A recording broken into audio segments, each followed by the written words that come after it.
Produced by Podcast Architects.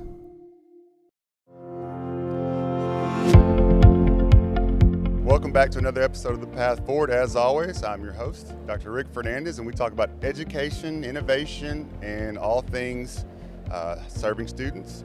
And today we're serving some of our older students, and we have some special guests. So please, Dr. Nate, introduce yourself first. I'm Dr. Nate Templeton, and I'm department head and associate professor at A&M Commerce.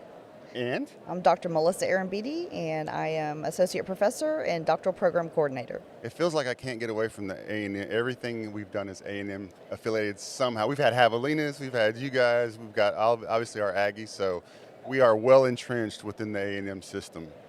So tell me a little bit about how did you get started in education? How did you know, all right, I want to go help students and do it at a level where I'm helping the servers of kids? Yeah, I think for most professors will probably agree that that passion starts early. Okay. And it's not something you say at one point, I want to go to higher ed and I want to be a professor. So for me, I was a band director and had a very... Hold on, where at? I got to ask.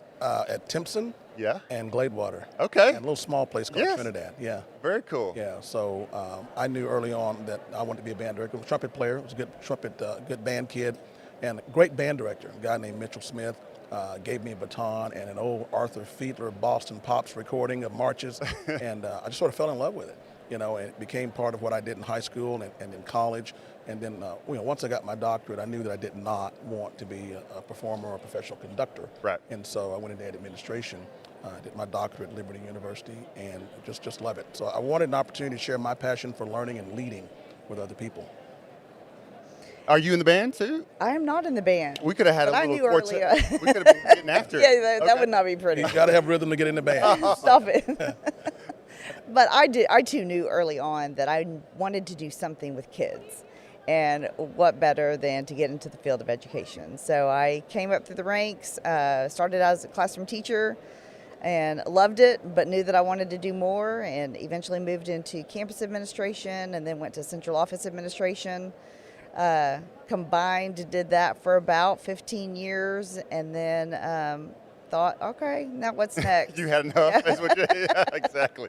I mean, it was great. I love it, but I was ready to do something different. And so that's kind of how I landed in higher ed and thought, well, let me share some of my experiences and some of my learning with aspiring administrators. Don't you think it's common, Melissa, that what's next question is common in administrators? You know, you're on the campus level, you're in the trenches, you're doing the work, and at some point you go, Yeah. what's next? I'm tired. Yes, Yeah. yes. As a recovering superintendent, yes, Yes.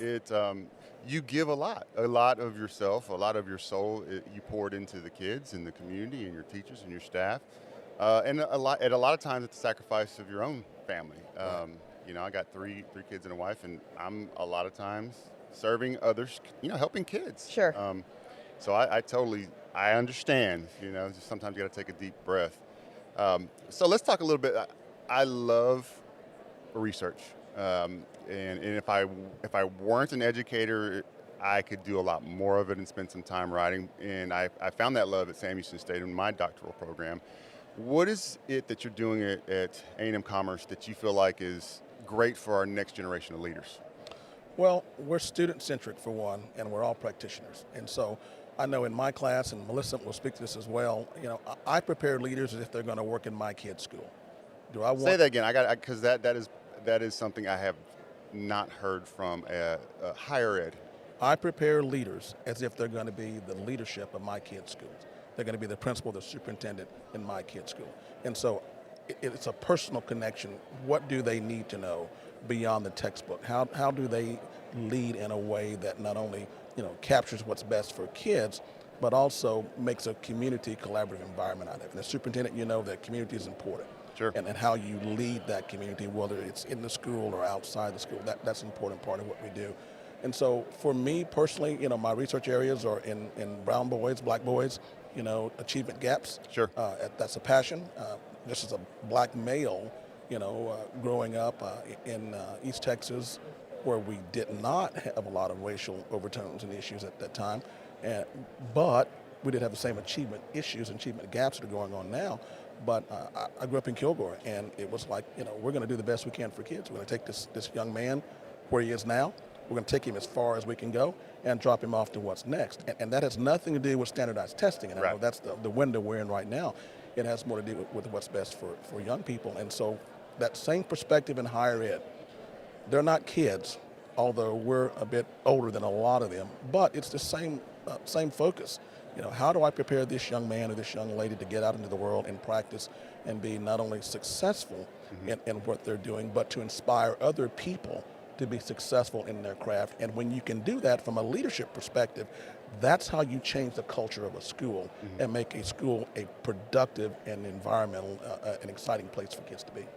Awesome. Yeah, I think that what you said has become, I've always used that when I'm speaking to teachers, like I have to ensure that whatever's happening in the classroom is just as of quality of what I would expect for my own kid, right? And so if I would not put my own children in a classroom with a teacher in a school district, then I've got to do some thinking about what's our priority and what do we have to have in terms of every student. So that's why I asked you to repeat that, because that has always weighed heavy on me. It's like I would never accept anything less for anyone's kid than I would accept for my own kid. So I've not heard that from a higher ed professional, and I know a lot of them. So I haven't heard that perspective. It's good to hear that perspective coming from a practitioner every day dealing with kids and administrators and teachers and community. So I just wanted to make that note. All right, I'm sorry. Give us your take. What are we doing? Well, I think one of the movements is certainly online learning for all students, and especially for higher ed. And so while our doctorate program is 100% online, we have to make really concerted efforts to build those connections, build those relationships with our students. And I think that's something we do really well. It is not uncommon to see us presenting with our students. As I mentioned, when I visited one of your presentations, and you had students presenting with you. Yes. Right. Yeah, we present with them, we publish with them. We really work hard to build those relationships. Our residency requirement is built in there specifically and designed specifically to help us work with our students in building those connections, building relationships, and getting them out in the field, and we're out in the field with them. What would you say, as you're seeing new students, I would assume every semester, what's the biggest need? What are some of the things like, okay, clearly our next crop are needing more of this, less of this? Anything come to mind that you can kind of pinpoint on in terms of leadership? Well, I think that as a whole, education needs to look less at testing in terms of how we use testing, and use testing more as a diagnostic tool. Okay. And so one of the things I teach a class called instructional administration. And so one of the things we do in there is we don't talk about 7 out of 10 correct or 70% or whether we're A district or E district. We talk about making the data real. That is, give the data a name. So where are the gaps? Where are the trends in the gaps? And more importantly, where are the misunderstandings in some of those gaps? When you do that, you get to the same end result. You're still talking about achievement and test scores, but it's more organic. Now it's student-driven, it's student-centric. And now I'm looking at how to make little Nate get from this level to this level, or little Johnny or little Melissa, rather than the school needs to make a 70, in order to keep our accountability record going. And I know that Dr. Aaron Beatty teaches a data class in the master's program and does a lot of the same, Melissa. Yeah, we actually give our students many opportunities to work with real data. And we have an entire course that is built around them going in and pulling real data reports, and we sit there and we walk them through it, and we help them interpret the data, find meaning in the data, and then do the what's next part. We have really fashioned our entire master's program over the new testing requirements with the 268 and the PASL. So we really try to stay current with all of the different requirements, make sure our students are ready. You hit on it, like the biggest piece that I see has been missing is the so what, right? Yeah. So now we know. Right. Now what? Right. What we're going to do with it. I want your perspective on this. I've always preached to our teachers and administrators that we get so involved in either remediation or all of these things for kids, and if we don't understand why they didn't get with our instruction the first time, that's probably where we got to start. And so I believe in building professional development around the first initial instruction. Like if I was going to say, where do you spend the majority of your time? It's there. And I always go back to a story about my wife and I, right? So the very first time we went on a date, I had a specific blue long sleeve shirt on.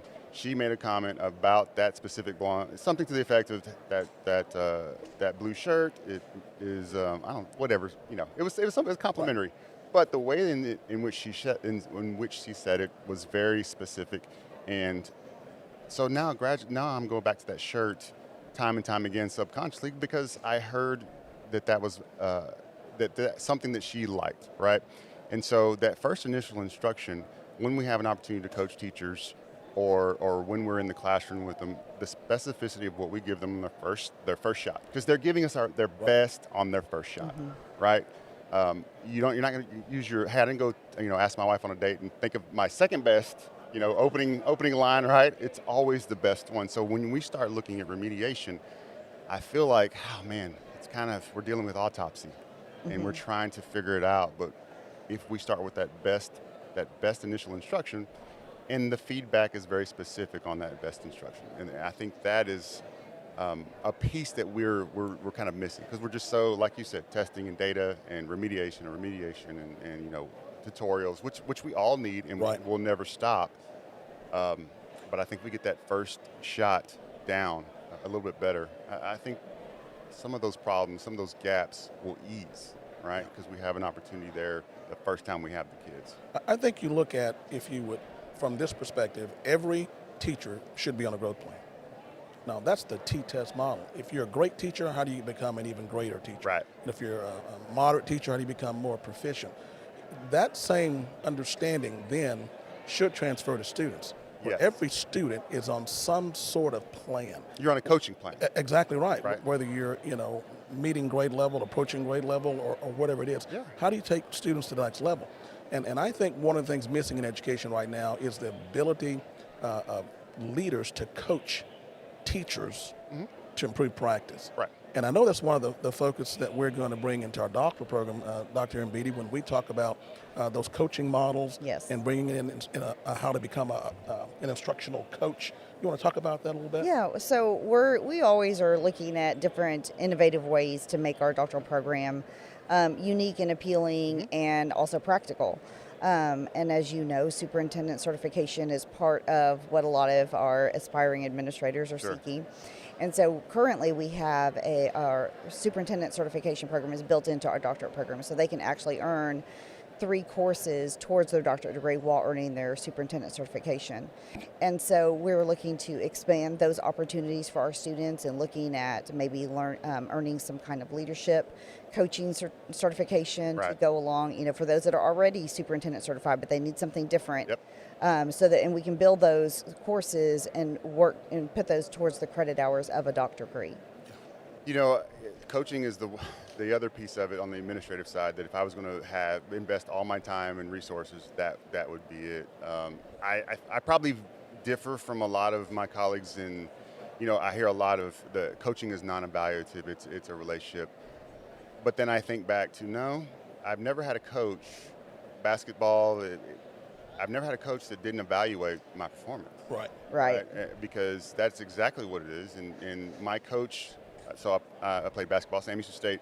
I didn't go a whole week without receiving feedback, and sometimes that feedback was critical of how I was practicing or my skill set or how I needed to improve. But that was coaching. You wouldn't expect, so band director, Right. would you only practice one day a week and expect kids to be able to perform when it's time on Friday night? And I feel like we got to quit thinking that it's non-evaluative, and no, it is, because that's what your trainer at the gym. You go to the gym, do they just say, Right. no? Like, I'm here to help, and you understand that, and that's why we're here. And so this process is going to be, it's always evaluative, because how are you going to improve if you're not going to evaluate the success or the need to grow? So the relationship part, absolutely. But I'm not for the, well, it's non-evaluative. Well, that to me, that means you can take it or leave it, right? Right. So I don't know. That's just my take. But coaching is absolutely, if you're not spending time on that, you I know. think the underlying tenor of coaching as being an evaluation tool just has a different It does. undertone. I think is the goal of using T-test Yeah. as a coaching model. Yes, and because our field, it has not, that's always been a scary term, Yes. right? The evaluation or Yes. what have you. But it's like anything else. If you start there, right? So if you've got new teachers coming in and, hey, this is just the way we do business, right? You're a new teacher on my campus, fresh out of the university system. Know that you're gonna be coached. I'm gonna give you some feedback. It's gonna be very specific, and I'm here to help you grow. And then eventually it just becomes part of what we do. And the last part you said is really key. I'm here to help you grow. Yes. And so it's about relationships. It's not a I got your moment, although some evaluation instruments are used that way. But Yes. what we try to instill in all of our students, whether it's masters or doctoral, is leadership through presence. Mm-hmm. And so when you have that understanding, then there is that relationship that you build Absolutely. with teachers. I'm here with you. I'm here a part of you. And so when I was a principal, I was in the classrooms, and when I was in the classroom, I was a student. So I participated like a student. I did labs with the students You have and to. with the teachers. Yep. And so when you're there that often, then you're just a fixture. You're a part of the process. Yes. And it's part of what's expected. And now when you talk to teachers and you're giving bite-sized improvement, hey, I saw this for 20 minutes a day. This is great. Help me understand what the last, 2 or 3 things were about there. Yep. Hey, one great idea may be to kind of shift that around. What do you think about that? And then it's a conversation, Right. about growth between two professional educators. No, absolutely, absolutely. So that was, I know that it's hard because sometimes you come in as a new superintendent, new principal, and there's already a culture there, and so Right. you're working kind of two ways, right? Obviously you're responsible for the growth of the kids, and you're trying to grow the culture and instill your own culture within the system. So it can be tricky, no doubt. But we all enter this profession, and sometimes I think, well, there's not an expectation for us to continue to evolve and grow. Even though we all say, if you went to a room full of educators, they all say they're lifelong learners, right? Right. Exactly. But what does that look like in practice? Like, that means, hey, this year, no matter if you're the first year or you're 20 year, we've got an expectation to continue to evolve, because guess what? The needs are evolving For sure. as we're there. So, all right. So I was asking off camera, what do y'all do for fun when y'all are not helping administrators get to their next level? So you said golf. I like to golf. What's your handicap? It's ridiculous. And so I am the Barney Fife of golf. I have all the right stuff. I got the Nike golf stuff back when it was hot. And, but I don't play that well. I'm kind of a double, triple bogey golf guy That's most not days, That's not But bad. it's just relaxing. It's about being outside, being with nature, chasing that little white ball around. Do you have friends that you go with regularly? Absolutely. If I texted them right now, would they say you cheat? Oh, yeah. Yeah, without a doubt. No, Nate Templeton. Yeah. There's like- even no need to text them. They would just No. Okay. Well, I mean, for me, it's almost like putt-putt. If you're at a tree, Oh, hey, Lord. just move it out a little bit, kick it up here and there. Yeah, they would probably say, yeah, Nate. Just rolling it back on the Yeah, green. Nate takes some liberties there. Okay, Yeah. fair enough. Hey, but I also like to cook. Well, Yeah. so now we're talking. So Yeah. what's your go-to? If you're betting $1 million, what's your go-to dish? Either a prime rib roast Okay. or pork butt. Ah. Yeah, Okay, so you're a barbecue guy. absolutely. Oh, yeah, me too. I spent way too much money on a custom-made grill. I love every minute of it. I grew up in a barbecue shack. My granddad, Papa Tucker, was a grill master. And Really? so, yeah, he had a barbecue business growing up. So I grew up with that. That was, just the everyday deal, going down and chopping wood and learning about wood, learning about heat and how heat transfers through, the barrel. So, yeah. Yeah, I can't. I mean, I've always enjoyed it, but really started when I was a high school principal, like, as just a stress relief. No. And I know who knew, right? And then I really got into it and got pretty good at it, and just now thoroughly enjoy it. I do all the cooking at home and try to do as much as I can. All the family events, as much as I can do. So, and you enjoy the beach? I love the beach.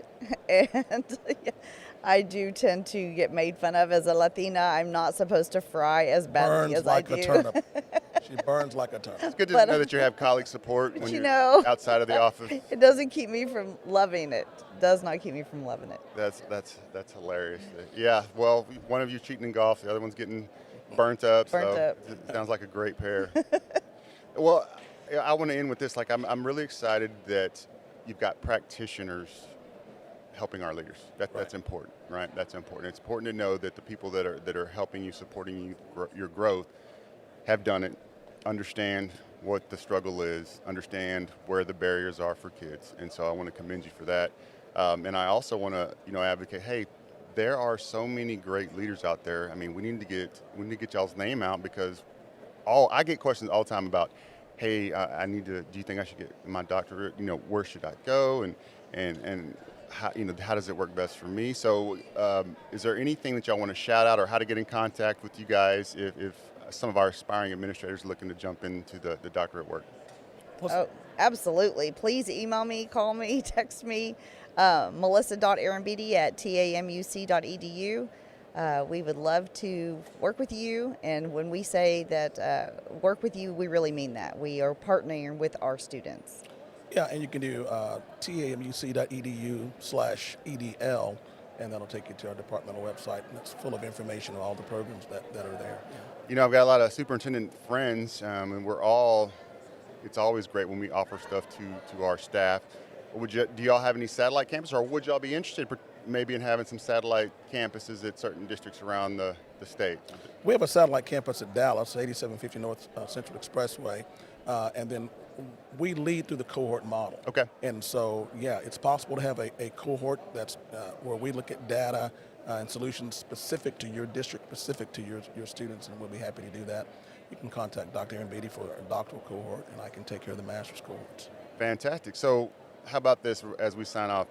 When y'all get up and running with the coaching component, maybe there's a time where we could come and speak to some of the students about their experiences. Particularly if it's somewhere, obviously you probably got students all over the state, but it would be good to get these up-and-coming administrators and what they're seeing and what they're experiencing. Absolutely. We're using We'd love that. Dr. Aguilar's book, Coaching for Equity. Okay. So, yeah, I think that'd be wonderful. Fantastic. Okay, well, any last shout-outs before we sign off? Hey, go Lions. Go Lions. Thanks for having us. It was my pleasure. Thank y'all for joining us. Thanks, man.